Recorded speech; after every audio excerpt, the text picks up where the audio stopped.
kita fotokopi. Kemudian kalau misalnya memang kalian sudah hafal apa yang harus kita tulis ya di kertas saja gitu. Tapi kalau misalnya belum hafal berarti worksheet ABI ini yang kalian bawa gitu. Jadi kertas ini kalian bawa, nanti kalian siapkan juga pulpennya, alat tulisnya, kemudian tuliskan. Jadi pada saat sudah dilakukan pemeriksaan, tuliskan, cantumkan sistol untuk brachialis baik kanan maupun kiri, termasuk juga yang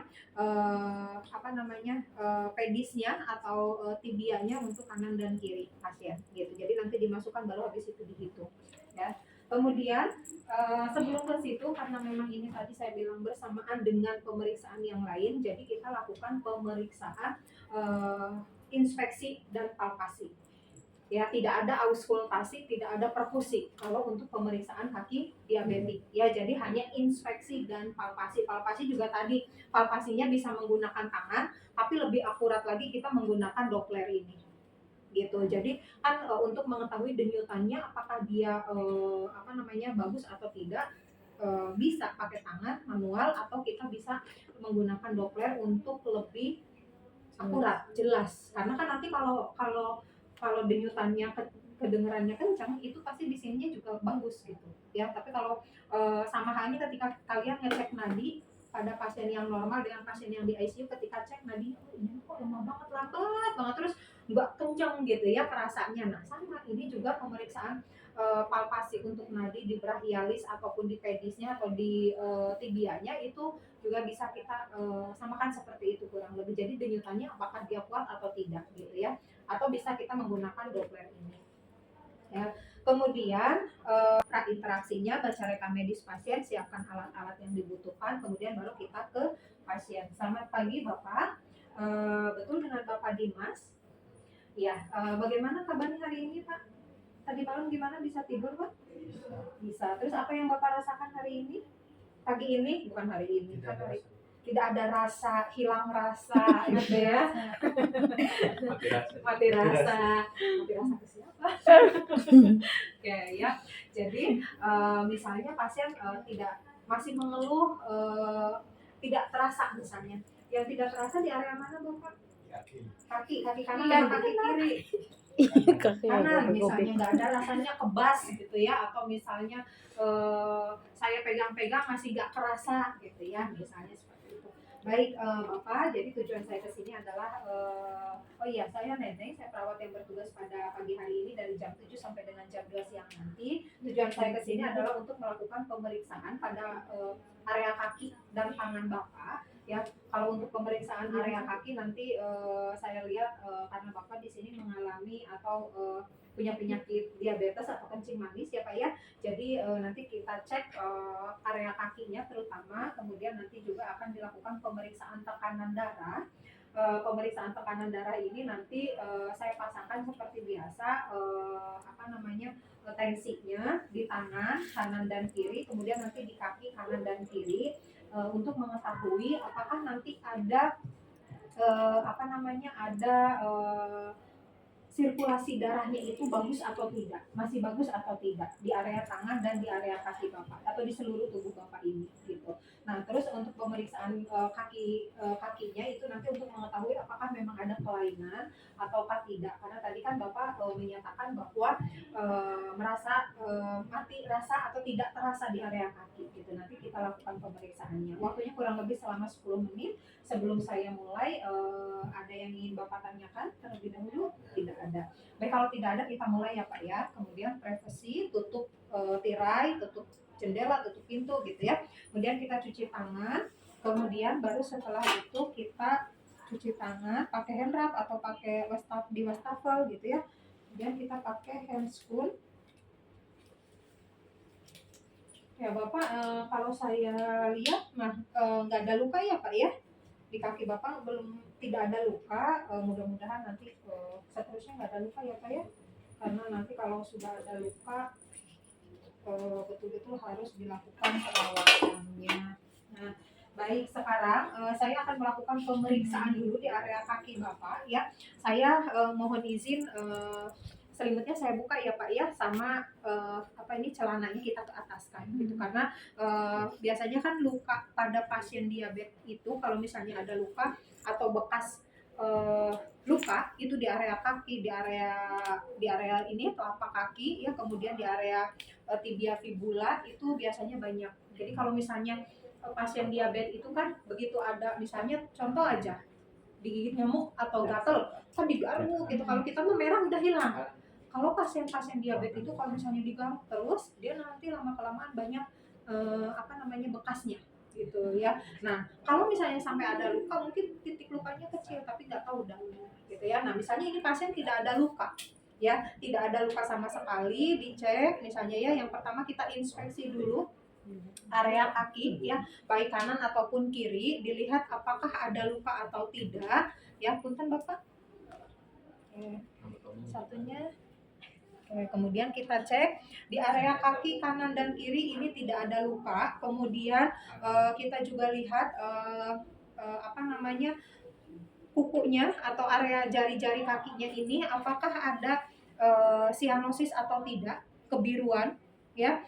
Kalau ada kebiruan berarti di area sini itu kurang oksigen ya, jadi kekurangan oksigen itu bisa terjadi. Jadi kita lihat dulu, kita lihat jari-jari kakinya kanan dan kiri apakah ada sianosis atau tidak. Misalnya tidak ada sianosis, kuat ya kukunya ya. Iya Bu jorok. Iya, berasa pengen diambil gunting kuku terus diiniin gitu ya. Kemudian kita lihat apakah ada sianosis atau tidak di jari kakinya kanan dan kiri semuanya. Misalnya ini tidak ada sianosis, kemudian tadi tidak ada luka, kemudian baru setelah itu lukanya kita cek lagi di sela-sela jarinya ini tadi ya. Kalau luka secara keseluruhan, kemudian kita pastikan bahwa tidak ada luka di antara atau di sela-sela jari kaki pasien gitu. Jadi bukan luka itu bukan hanya di sini saja di area tibia fibula atau di bagian telapak kaki, tapi di sela-sela jari kaki juga kita harus cek apakah ada luka atau tidak gitu ya. Misalnya tidak ada luka, ini tidak ada luka ya Pak ya. Kemudian kita lihat ke area ini sianosisnya, kita lihat juga di area tangannya apakah ada sianosis atau tidak, ada luka atau tidak, barangkali habis keiris atau kena pisau misalnya gitu ya. Kemudian baru setelah itu kulitnya kita lihat lagi, kita inspeksi antara kulit area tangan dengan area kaki, kita lihat apakah ada kulit yang berubah warnanya, kemudian apakah ada kayak keriput gitu ya area kulitnya. Kulit kaki kita lihat misalnya tidak ada perubahan warna pada kulit, tidak ada luka, tidak ada sianosis di ekstremitas bawah ataupun di ekstremitas atas. Kemudian baru setelah itu kita cek, kita palpasi denyutan tadi nadinya atau di area dorsalis pedis untuk memastikan bahwa tidak ada gangguan sirkulasi ya. Kita cek dulu terasa atau tidak. Kemudian di sini juga kita cek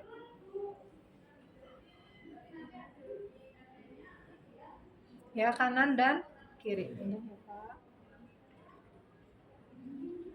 Nah, pada saat kita melakukan pemeriksaan seperti ini, kita bisa anjurkan pasien untuk tidur atau kita bisa pasiennya duduk gitu ya.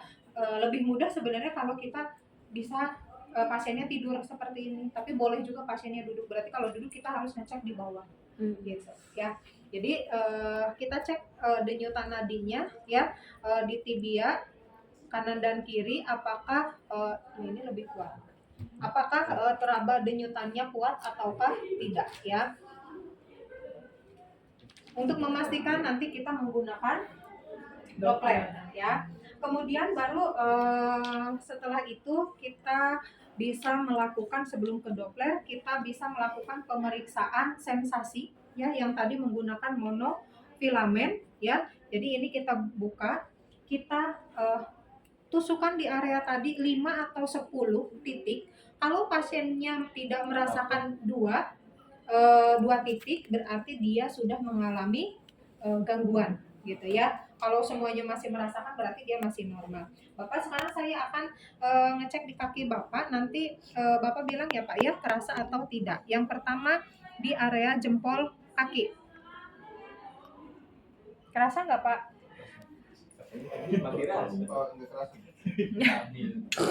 Nggak konsisten ya. Berarti jadi probandusnya ini berubah-berubah ya, padahal di kasusnya nggak kerasa, tapi pas dicek kerasa gitu ya.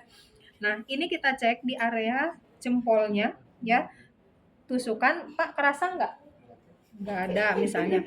Kemudian di jari ketiga, jari kaki ketiga, kerasa nggak Pak? Nggak. Kemudian di sini kerasa nggak Pak? Nggak. Ini Pak? Nggak. Bisa jadi gitu ya. Kerasa Pak? Enggak.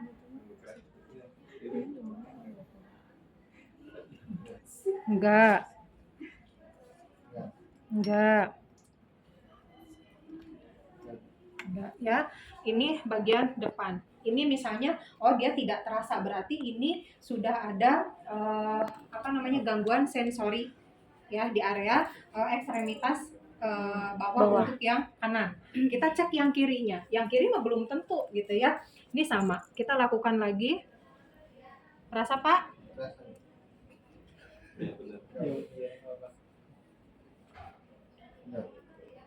Ada 2. Kerasa?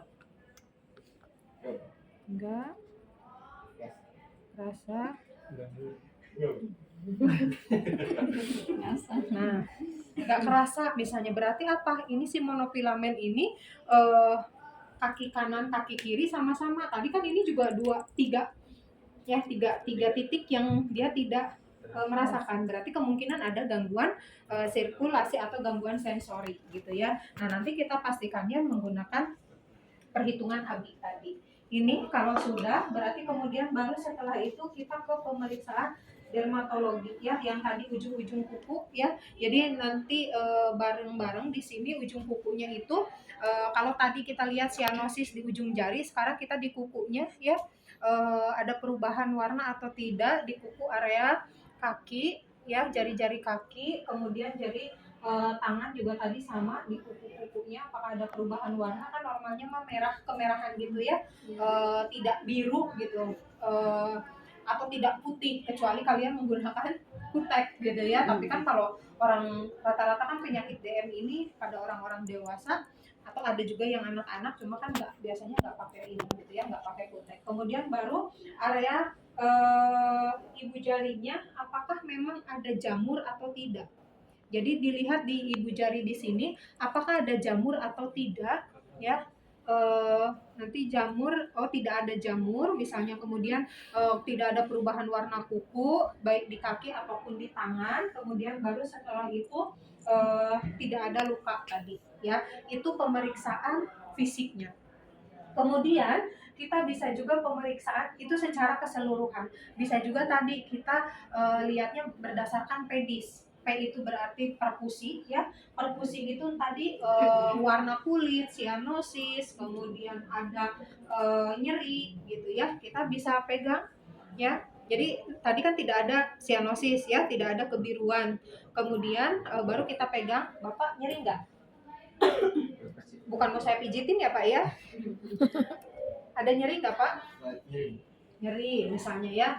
Kalau Bapak habis jalan gitu ya Pak ya, habis berjalan terus kerasa ada nyeri nggak di area kaki? Bukan pegel ya Pak ya, beda antara pegel dengan nyeri. Ini ada nyeri atau tidak di area kaki ketika habis berjalan, misalnya jalan jauh, atau misalnya Bapak habis bekerja, atau misalnya habis aktivitas gitu, ada nyeri nggak? Ada. Kemudian baru setelah itu kalau pada saat seperti ini masih kerasa nyeri nggak? Sedikit. Berarti pada saat Bapak aktivitas sehari-hari misalnya jalan gitu ya, terus pada saat istirahat berbaring seperti ini juga ada rasa nyeri. Oh, baik, rasa nyeri. Kemudian baru setelah itu kita ke perkusi itu ke Doppler ya. Nah, baru habis Doppler kemudian bisa ke pedis, ekstern atau luas luka. Ya tadi ada luka nggak? Kalau pasiennya nggak ada luka berarti nggak usah tuh pemeriksaan pedis. Yang E-nya pedis, dep kedalaman luka, dip kedalaman luka itu juga nggak usah karena kan pasien tadi nggak ada luka. Tapi kalau ada luka berarti kalian lakukan pemeriksaan pedis. Karena ada tadi perfusi, ada extend atau luas luka, kemudian ada deep atau ada kedalaman luka, kemudian PDI infeksi. Otomatis kalau ada luka kemungkinan ada infeksi, ada jaringan nekrotik, ada bau, ada sampai segimana ininya, warna pusnya dan lain sebagainya gitu ya. Nah itu kalau infeksi. Kemudian sensasi tadi menggunakan monofilamen. Jadi kalian boleh melakukan pemeriksaannya itu menggunakan pedis kalau pasiennya ada luka ya. Boleh menggunakan yang kalau di SOP sebelum pedis.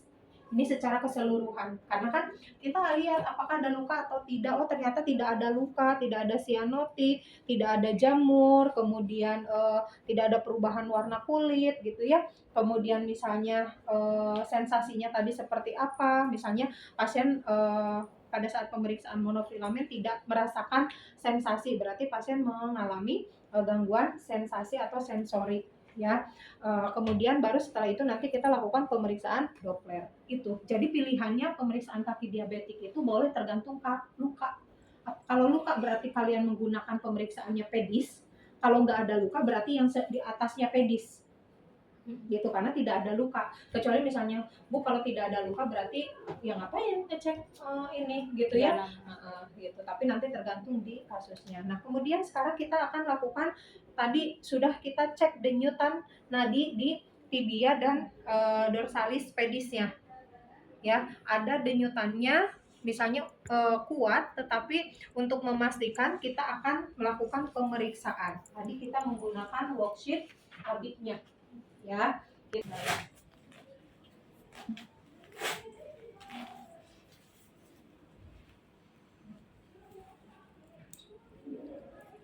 Relax aja Pak.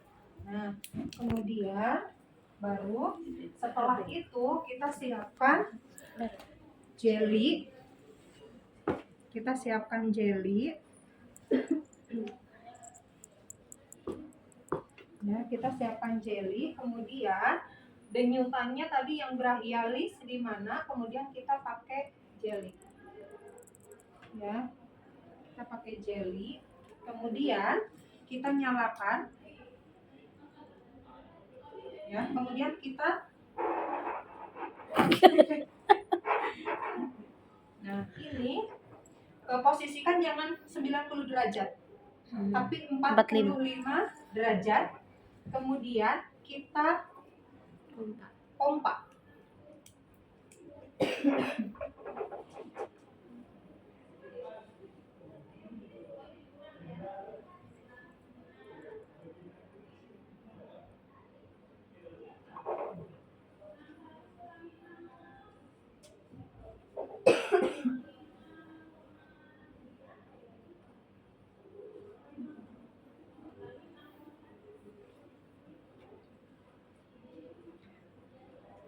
Harusnya kalian siapkan bengkok ya.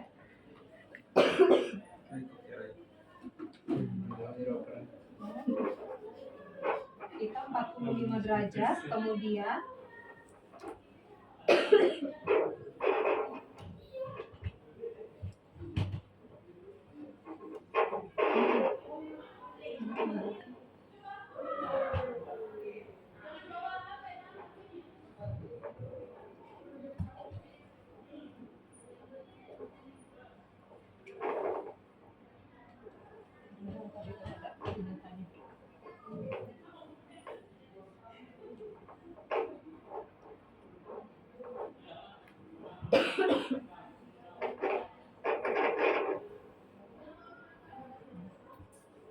kemudian kalau sudah ketemu